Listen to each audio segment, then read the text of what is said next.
Amen. Palakpakan naman po natin ang Panginoon. Alam po natin, ang bawat isa sa inyo ay may kanya-kanyang patotoo sa kabutihan ng Diyos. 2025 was not, it wasn't perfect, but we have a perfect God. Amen. He saw to it that each and every one of us, today, right here, right now, naka-crossover ka ng 2026. Amen. And that speaks of God's grace. Sabi mo, God's grace and faithfulness. Amen. And God does not change. He's the same yesterday, today, and forever. Kung tapat siya sa iyo noon, tapat siya ngayon sa iyo. Tapat siya sa iyo bukas. Amen ba? Revelations 12:11, we overcome by the blood of the Lamb and by the word of our testimony. Tayo po ay patuloy na nagtatagumpay sa dugo ni Kristo at hindi lang daw doon, with our testimonies. No po? So hindi natin tinitipid yan. Even the smallest testimony, hindi lang yung malalaki o mga big time na testimony.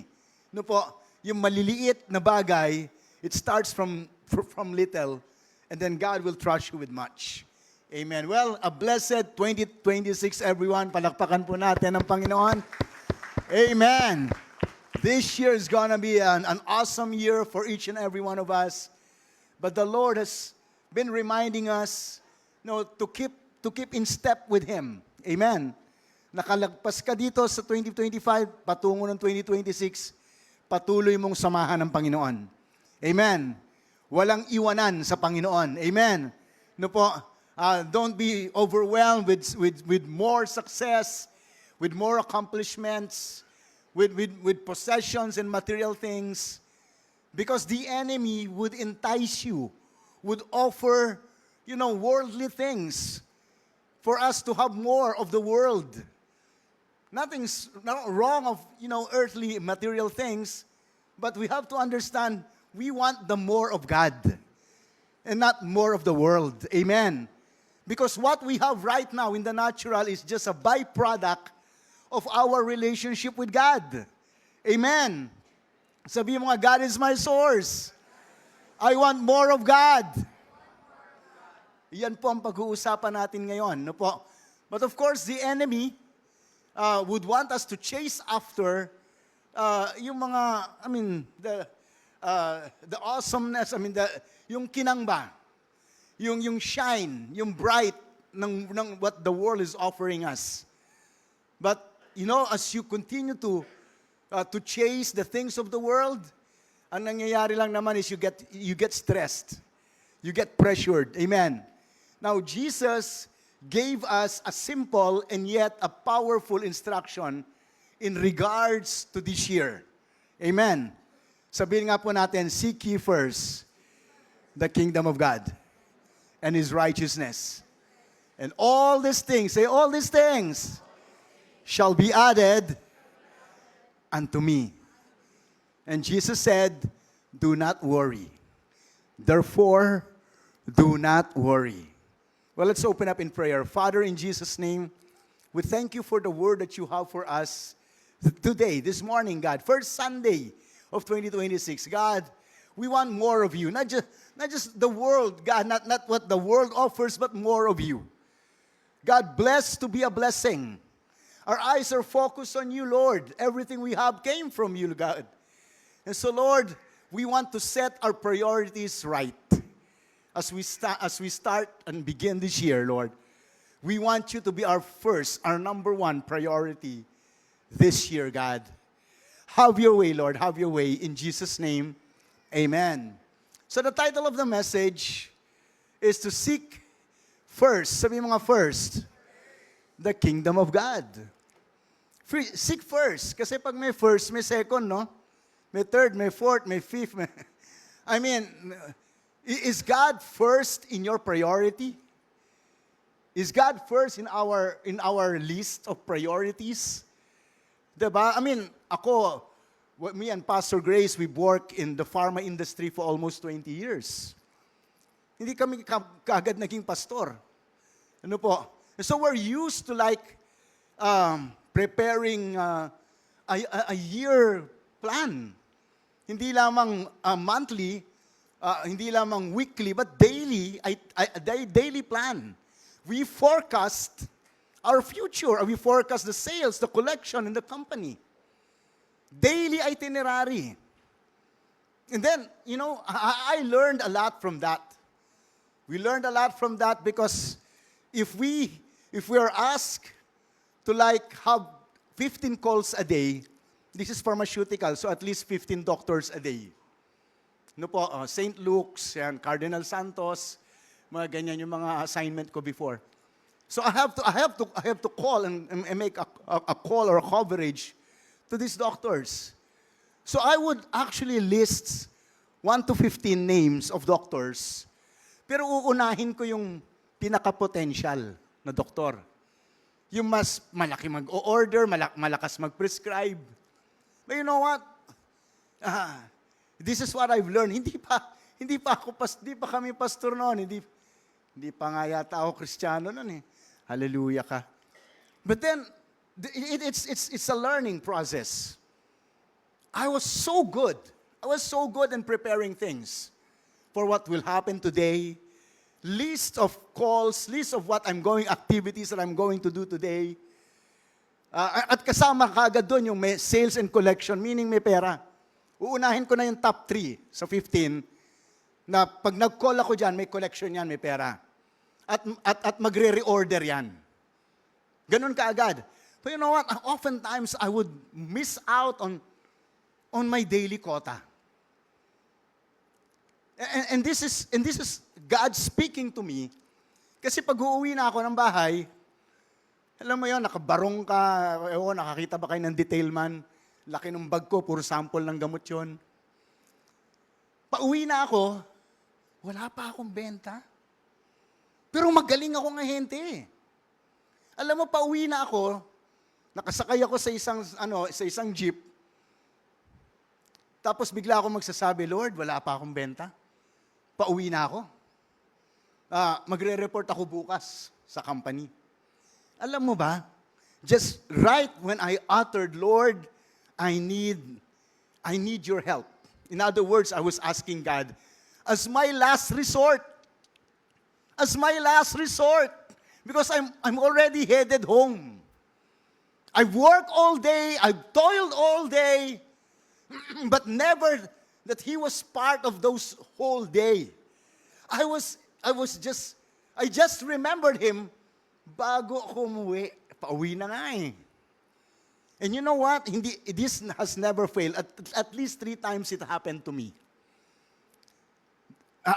The Lord will allow me to see habang nagdadrive habang bumabiyahe yung jeepney. I would look outside the jeepney and alam mo yung mga dinadaanan. And I would see a drugstore, tapos a clinic, tapos kakatok ako sa jeep eh. Alam mo yung papara ka. Para mama, 1 for the road. It's no longer part of my daily activity. No? But I'll have this 1 for the road call. And it has never failed. Sales and COD ay yung booking ko pa makukuha dyan. Amen, di ba? I mean, it was 3 times it happened to me. And I said to myself, what if? Sabi mo, what if? What if, right from the beginning, the very number 1 call that I did was I made a call to God. Kasi nga, last resort na, and yet He was so faithful, still faithful. Kung kailan my back is on the wall, kailan wala na akong makukuha ng benta, and yet God is faithful. What if I chose to make a call, say yung number 1, sa listahan ko? Yeah, alam mo yun? And in whatever, endeavor, anumang trabaho meron ka,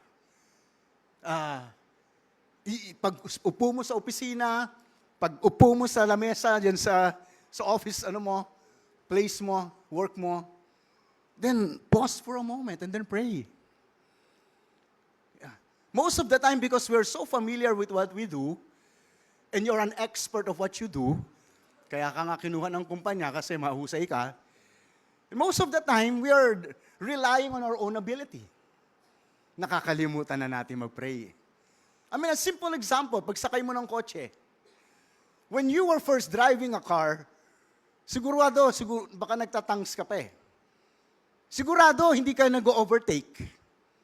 Kasi alam mo yun, and you're praying to God, help me Lord. Pero after 15 years driving, 20 years driving, sakay ka na kagad. You have forgotten. You have forgotten your first love. Doesn't matter if you're an expert on something, seek ye first. Seek ye first His kingdom, His righteousness, and all these things shall be added unto us. Therefore, do not worry. Pakita natin yung verse. Matthew 6:33-34. But seek first the kingdom of God and His righteousness. Well, the righteousness here talks about right standing with God. How do you have this right standing with God? Because you repented. Because you have asked forgiveness from all your sins. Because, you want to obtain that precious salvation. Diba? Righteousness. A person who is righteous follows after God. Amen. No po. Now, it says here that as you seek first the kingdom of God and His righteousness, all these things will be added unto us. It shall be so do not worry. Sabi sa verse 34, do not worry. Therefore, do not worry about tomorrow. When a person worries, a person is in fear. Tama ba? A person who worries is in fear. A person who worries is in doubt. Diba? A person who worries overthinker. Kasi nag-worry eh. A person who worries, gets into depression and oppression. A person who worries is stressed out, burnt out, because you worry. Alam mo yun, you worry about the clothes to wear, the food to eat, or maybe competing with other people of having the more of the world. But to seek ye first His kingdom is have more of God, not more of the world. The things of the world will just follow as you seek Him first. Kasunod lang yun. It's not the first. God is the first. Now, to worry is to fear. Be in fear. And there are at least 365 times in the Bible that tells us, do not fear. Ilang araw ba? Tama, no? O, sa isang taon, ilan? 365 days. Pag tinignan mo sa Bible, when you study the Bible, it says there at least 365 times, do not fear. God doesn't want you to fear not a single day of your life. Because when you fear, you worry. When you worry and you're in fear, tumatanda ka kagad. Kahit hindi ka pa matanda. You may be young, let's say 30s, and you look 50s. Because you worry a lot. You see? Diba? Pero a person, sabi nga ni Apo Hiking tatanda kang mukha at ikaw ang siyang kawawa. Hindi na nila alam si Apo Hiking Society. No, anyway. But God wants you to have joy. To be contented. For whatever it is that God has provided for you today is for that day. Do not take the trouble of tomorrow and bring it today. Huwag mo nang kunin yung bukas. Kasi the grace of God for tomorrow is sufficient for tomorrow. Alam mo yon, huwag mong tapusin lahat, akuin lahat. No po. Now, Jesus said in this chapter 6, in Matthew chapter 6, 3 times in this chapter, do not worry. In verse 25, do not worry. In verse 31, do not worry. In verse 34, do not worry. Pag di mo pa naman, alam mo si Lord, pag paulit-ulit, He's pounding on something.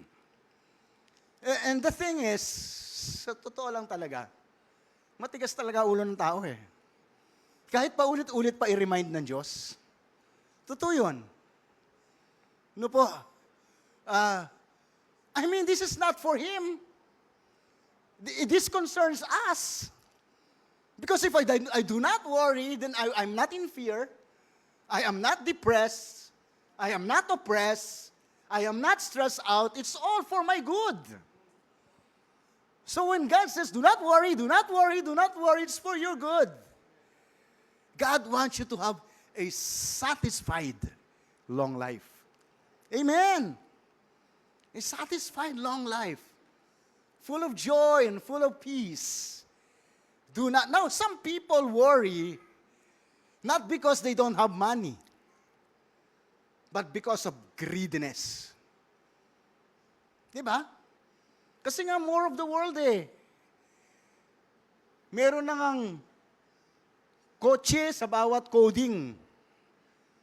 Diba? Meron akong kotse para sa coding ng Monday, Tuesday. At least 5 kotse, di ba? Pero dapat 50, hindi 5. Hallelujah ka. Di ba? I mean, hindi lang 5. Ayoko ng pang-coding lang. Gusto ko 50. And not just cars, but luxury cars. Di ba? So people, when they're focused on the more of the world, they get greedy. Nagiging sakim. But when you focus on the more of God, opposite eh. You become generous. The more of God will bring you to a place from being blessed to be a... Yes. When you have more of God, hindi yung sarili mo lang iisipin mo eh. Sobra na to ah. Ma-donate nga ito, maibigay ko nga ito. Diba? Hindi naman mo magagamit yung sangkaterba. Pinapanood mo, yung marami, pinupunas-punasan mo, makalagyan mo pa ng kandila. Sino ng Diyos mo? Seek ye first His kingdom, His righteousness, and all these things shall be added unto us. Now here's the thing. Hindi naman, not because someone is wealthy, i-equate mo na kagad, wealthy, greedy. Hindi naman, no, that's not the right thing na pag wealthy. Marami akong alam na wealthy people, especially in this house, that are generous. Amen? Yeah. It's not automatic that when a person is wealthy, he's greedy. Because I know some, poor people, like, nasa survival, lang sila, state, that when they had this opportunity to, like, being given a position, or to hold, like, to handle a little amount of money, they start abusing it. They start abusing it. Huwag mong sabihin kasi mahirap yan, hindi yan sakim. Wala dun yun. Yung mahirap, kung minsan, may konti ka pang, you give him something, and then he will abuse you. See? And what's that? It's the cry of the world. But we don't listen to the voice of the world. More, bigger, more, bigger. We want more of God. not more of the world. Now, Jesus gave us two parables as an example in the Bible in regards to seeking first God and having more of God and not having more of the world. Number one is hidden treasure, found in Matthew 13:44. And number two is the costly pearl, Matthew 13:45-46. Mind you, the pearl, the treasure, the greatest treasure, talks and refers to Jesus Christ.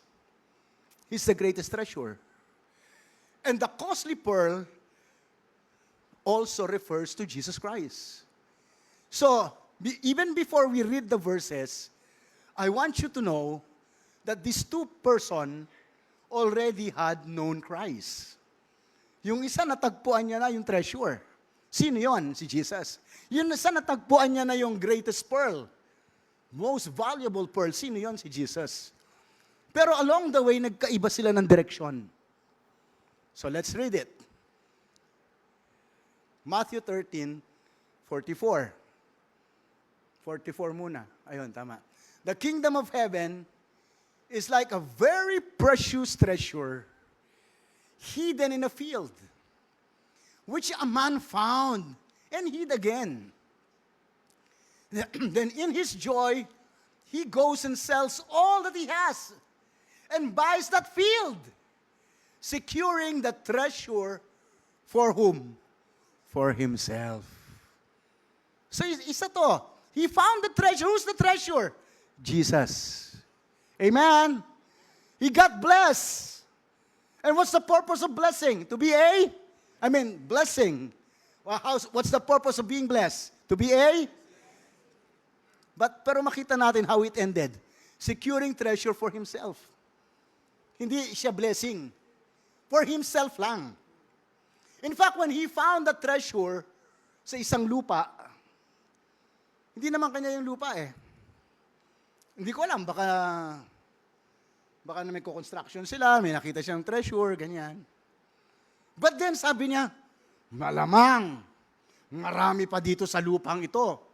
Bibilin ko ang buong lupain na to. Kasi, hindi ako kontento sa treasure na ito. So he did everything in his own power. He sold whatever he had to buy the whole field. Diba? Yan siya yun. It's more of the world. More of himself. Now, number 2, second treasure, sa susunod lang na verse, no? Matthew 13:44 yan. Ito naman, Matthew 13:45. 46. Again, the kingdom of heaven is like a merchant in search of fine pearls. And upon finding a single pearl, sabi mo a single pearl. Kasi si Jesus naman, he cannot be compared to any pearl. No, there is none like him. There is none like Jesus. When you find him, stick to him. Stick to God. And upon finding a single pearl of great value, he went and sold all that he had and bought it. So, nakakita siya ng isang mamahaling perlas. At ang ginawa niya, for him to obtain that valuable pearl, he sold what he had. For that single pearl. Sabi mo nga, total abandonment. Sabi mo nga, whatever it takes. Sabi mo nga 100% sold out for the kingdom, to God, and the King.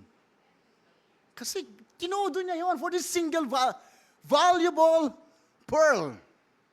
Todo na to para kay Jesus. So what does it say? Sige, tingnan natin. Nagbigay ako ng notes Jesus' greatest treasure is the greatest treasure of your life. Jesus is the pearl of great price. Amen. Yan si Kristo. So next, okay, nabanggit ko na to kanina. Of course, seeking kingdom, yan. And righteousness. A man who is righteous in God is a man who is in right standing with God, have repented of sins, has been washed by the blood. I am after him, I follow him, I must obtain the pearl of price. I mean, this guy that have found the pearl didn't just found Jesus. He found himself. He found himself. So he repented. He understood the power of the blood of Jesus. He understood that following Christ is and doing his will is the purpose why we live on earth. He understood that life is not just, to exist in this world is not for us to earn a living, it's for us to make a difference. Maraming tao, they just exist to earn a living. But that's not the purpose why you exist. The purpose why we exist is to make a difference. Sabihin mo nga uli, blessed to be a blessing. And so Jesus said, I'll take care of you. If you put me first, I'll take care of you. I'll take care of your finances. I'll take care of your health. Do not worry. Sabi mo nga, do not worry. That's what he said. Do not worry. I'll take care of your children. I'll take care of your future. Jesus said, do not worry. Therefore, do not worry. My question is this. Is God a liar? When he says it, he'll do it. Kapag sinabi niya, Jesus mean what he said. Hindi siya yung taong kilala natin. Minsan may mga tao, bulero, di ba? Bubula-bulahin ka. But hello, this is Jesus speaking. His words, they're forever settled in heaven. Jesus is the Alpha and the Omega. He's the beginning and the end. What He has started in your life, He is able to complete. His promises, they're yes and amen in Christ Jesus. So pag sinabi niya, ibig lang sabihin ni Jesus, I am your source. Amen? Do not focus on the resources you have, the properties you have, the position you have, the cars and the houses you have. Those are resources. Do not focus on the resources. Focus on the source. That's what Jesus was saying. There's nothing wrong about cars and, money. God wants us blessed. To be a? Yes. That's the very purpose of prosperity. Pag tinanong mo, ano bang definition ng kingdom prosperity? Ang definition ng kingdom prosperity is that God wants you blessed to be a blessing. Amen. So there's nothing wrong with cars, with money. Kasi how can you be a blessing kung pulubi ka? Diba? How can God use you? Diba?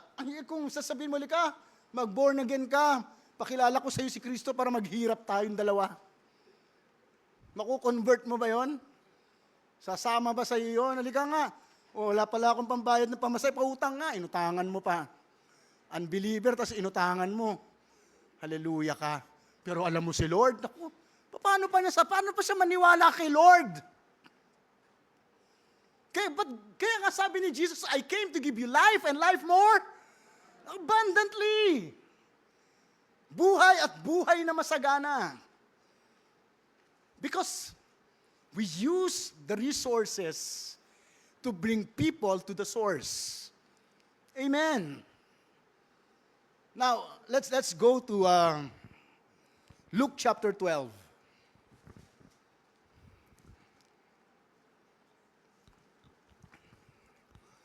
verses 16 to 19. Ito, I read earlier, Matthew chapter 13, verse 44. Now in the book of Luke, there's a story or a parable of the wealthy fool. Sabi mo nga, wealthy fool. Alam mo ba, tignan mo sa dictionary yung yung salitang fool. Hindi ko nasasabihin sa inyo, pangit. Ikaw na lang mag-research. No, ang pangit. I mean, this is like the same person in Matthew 13. Nung makakuha siya ng treasure sa field, gusto niya pa bigger. Bili niya yung buong field. Sabihin mo nga, synoptic gospel. Sige, sabihin natin, synoptic gospels. Mapansin mo ba when you're reading the gospels, Matthew, Mark, Luke, and John? Merong may story dun sa Matthew na mababasa mo rin sa Luke. May story din sa Mark na mababasa mo naman sa John. Mga ganon, merong synoptic ang tawag doon. So this is the same guy in Matthew 13, 44. Basahin naman natin kung ano ang sinulat. Different perspective. Perspective to ni Dr. Luke. Alam niyo bang si Luke is a doctor? Tayo dito meron Dr. Francis. Ayan, Dr. Abby. Mamaya magre-render ng special number yan na ipanalo natin sa kasama ako sa nanalo. Siyempre, proud, di ba? But Luke is a doctor. And it says here, then he told them a parable saying, there was a rich man whose land was very fertile and productive. And he began thinking to himself, what shall I do? Ang dami ko ng pera. Ano na gagawin ko sa pera ko? Hindi na kasya sa bangko. Since I have no place large enough to which to store my crops. Hindi na kasya sa vault. Kaya parang panahon lang natin, no? Hindi na pinapasok sa bangko, nasa basement na lang, hallelujah ka. Nasa kwarto na lang ng condominium. Sige, let's, ayan. Then he said, this is what I will do. Papansin mo rito, he's talking to himself. He's saying, this is what I will do. Was God part of his plan? Was God part of his plan? No. It was all his plan. This is what I will do. Di ba, pinag-usapan natin, what we're talking about is, to seek ye first His kingdom, His righteousness. So this is what I will do. I will tear down, puro ay na yan, my storehouse, large and build larger ones. I will store all my grain and my goods. Then I will say, puro ay na lang yan. I, me, and myself. There was no mention of God. I will say to my soul, soul, kinausap niya yung sarili niyang kaluluwa, you have many good things stored up, enough for many years. Rest and relax. Eat, drink, and be merry. Celebrate continually. Wow. There was no mention of God. There was no, I mean, God at this point was like when God was hearing this guy, God was saying, wow, I was no longer part of your dream. Question, is God part of your dream? Kapag ikaw ba nangarap ka, mga plano mo, kasama ba ang Diyos? And that's how we start and begin the year. Amen. We seek ye first. We pray. We fast. We will have a 3-day fast in last week of January. Announce po natin yan. We worship the Lord. We read the Bible. We go to church. Amen. Make Jesus part of your plan, of your dream. I mean, Jesus is the giver of dream. When Joseph the dreamer dreamt about, getting blessed, it was God who placed that dream in his heart. Hindi tsamba yun. Ang galing-galing naman ni Joseph the dreamer. It was God who placed that seed. It was a seed. It was a dream that God placed in his heart. Depende na lang sa soil, sa heart. Kung yung dream ba nilagay sa'yo ni Lord, will you water it? Will you nurture it? Will you pray for it? Will you believe it? So he was talking to his soul.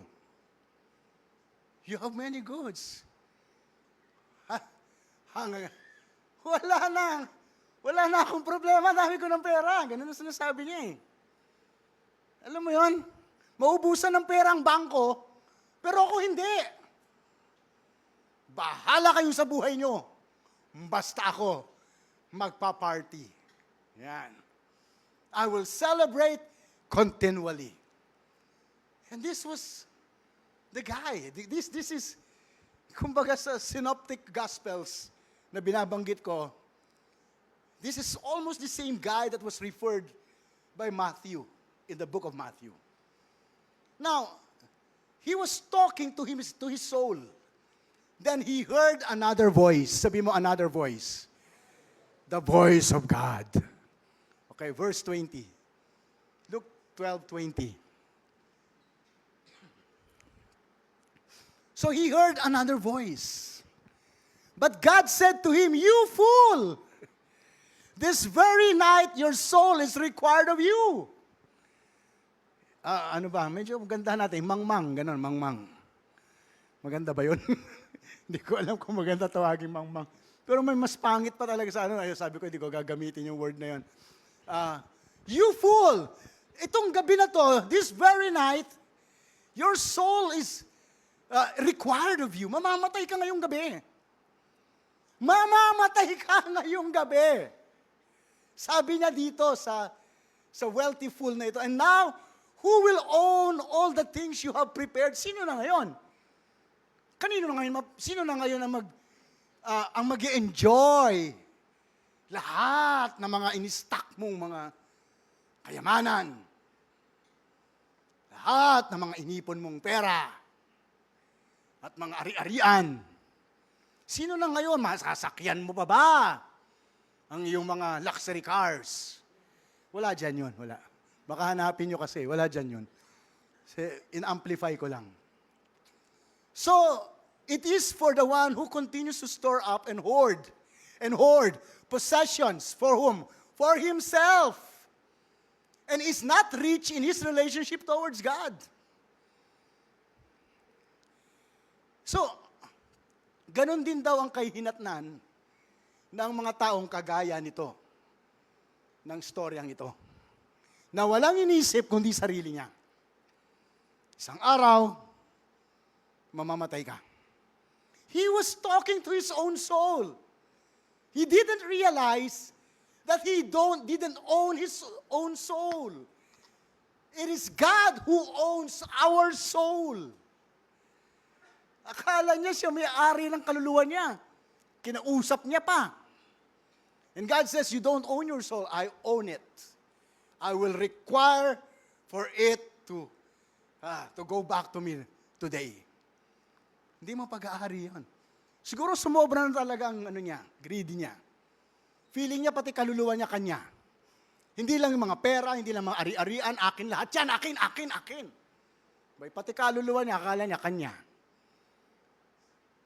But God said, you have forgotten about me. It was me who gave you that seed to prosper.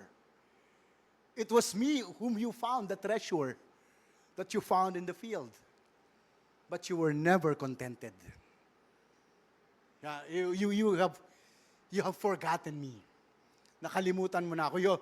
I was never part of your dream anymore. Hindi na ako kasama sa mga pangarap mo ngayon. Solo ka na lang. Now, here's the thing. If God if God spoke to us, do not worry. And to seek ye His kingdom first, His righteousness. And all these things shall be, if God said that, at sinabi naman niya yan, di ba it's so good to, to do His word. Sabi mo sa katabi mo, just do it. Just do it! Di ba? So many people, it's hard for them to do the word. Does it make sense? It doesn't make sense. Kasi kung hihintayin mo that it would make sense before you do it, hindi mo nagagawin. You will never do it. Kasi God is not here. God is here. He's not talking to your sense. He's talking to your heart. Believe in your heart. Not believe in your mind. Believe in your heart. The mind has to be renewed by the Word of God. You come to church for your mind to be renewed by the Word. By the washing of the Word of God. And that's very important. So that your soul, your mind, would agree with your heart. Kaya maraming tao, may confusion.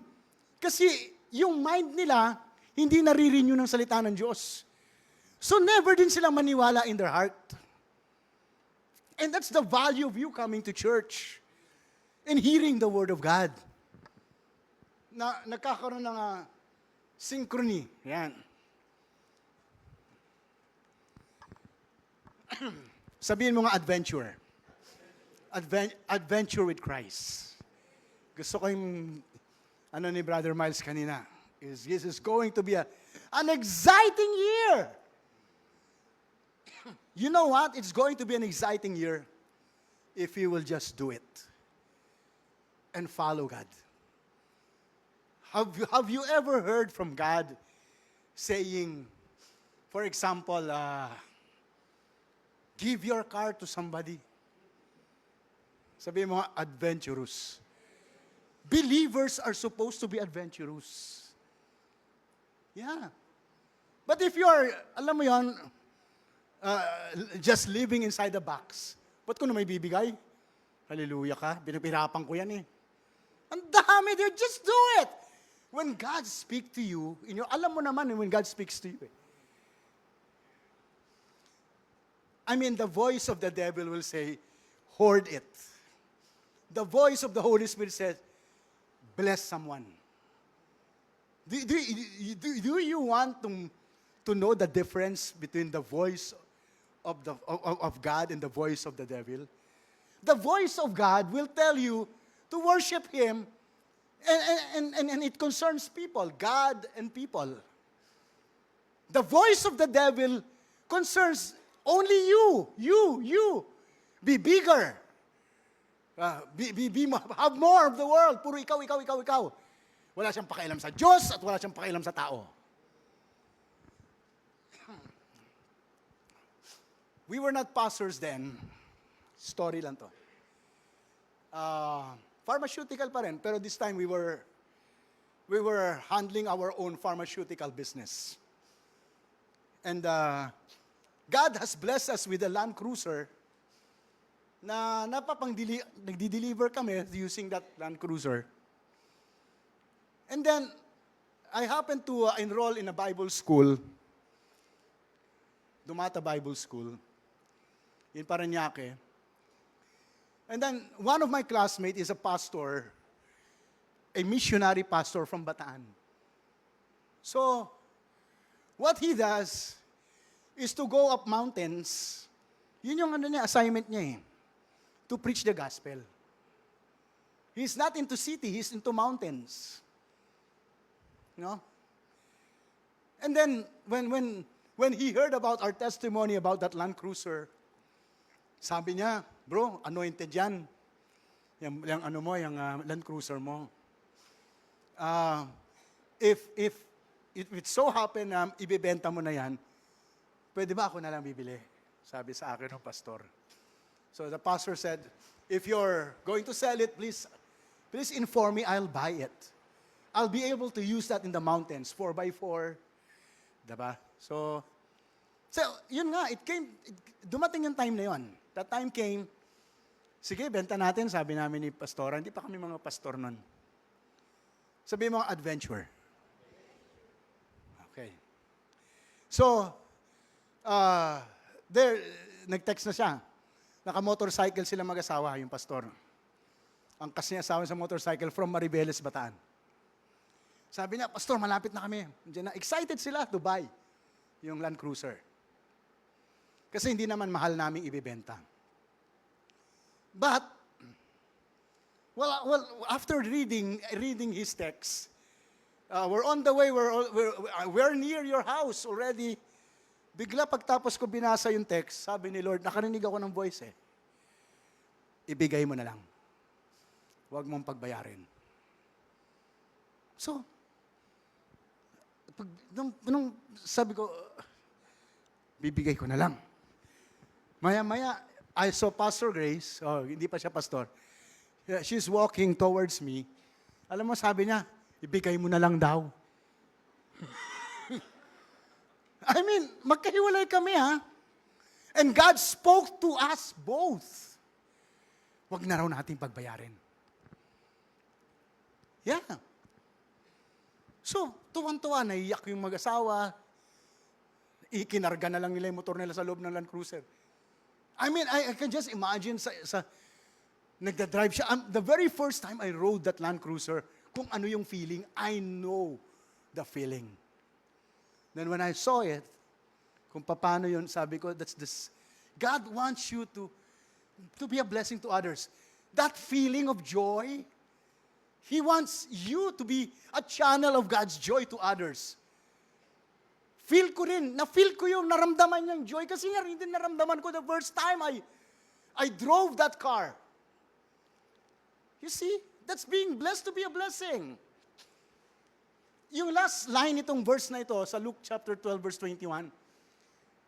This guy, the parable of the wealthy fool guy na to, is not rich in his relationship towards God. God, this should be our goal. Our goal should be that I will be rich towards God. I will be rich towards God. Hindi yung, I'll be rich towards myself. Akin lang lahat. No, I'll be rich towards God. This is what God wants. This is, sabihin nga natin, adventure. Yeah, it is so, if your Christianity has been like boring, kung nagiging bored ka na ba? You start, just do it. When you hear from the Lord, do it. And it can be in small things. Yung anak namin si Yahi, nag-testimony this morning, he met with his, yung mga high school friends. Kumain sila sa labas, and then the Lord said to him, ikaw magbayad nito kinain nyo. Ang saya niya, nagkikwento kanina umaga. Sabi niya, Mami, sa mami siya muna nagkwento. Ako nagbayad nung kinain namin kasi sabi ni Lord. I mean, just do it! Wala ka bang joy? I mean, the greatest joy you can ever feel is the joy of giving. Napansin mo ba yun? There's so much joy, so much satisfaction when you see the other person got blessed. Diba? Malungkot ka ba? Gusto mo bang sumaya? Magpasaya ka ng iba. Pasasayahin ka ng Panginoon. Amen. Palakpakan natin ng Panginoon. Now, the story of the Land Cruiser, give me 2 minutes, kuya. After we have released that to the couple, just after 2 months, someone met with us, dinner, and handed us a money for us to buy a brand new car. Palakpak sa Panginoon. Sabi mo nga, adventure. I mean, when we share here in the pulpit, we don't just share hindi ito theology lang. This is not just about theory. We serve a God who's the same yesterday, today, and forever. Amen. He can perform miracle in your life. And just like God spoke to me in grace, bigay mo na yan. God spoke to those couple who also gave us the money to buy a brand new car. When you obey the voice of God, and you become a blessing to others, God will talk to someone, to other people, to also bless you. Hallelujah ka. Exciting, yeah? Exciting. So I'll just end with that. Let me give you the Matthew chapter 22, verse 37.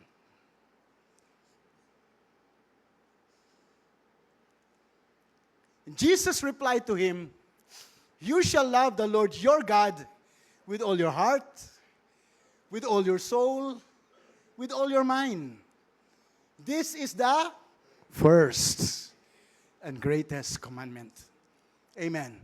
I want you right now to put your hand on your heart and declare this after me. Say, 2026 is going to be a powerful year. A breakthrough year. For me, my house, my family, my finances, my children's future, and the church. I will not allow the lies of the devil to focus me on the more of the world, but have more of God. I will be rich towards God. His plans, His purposes. Jesus is first in my priority.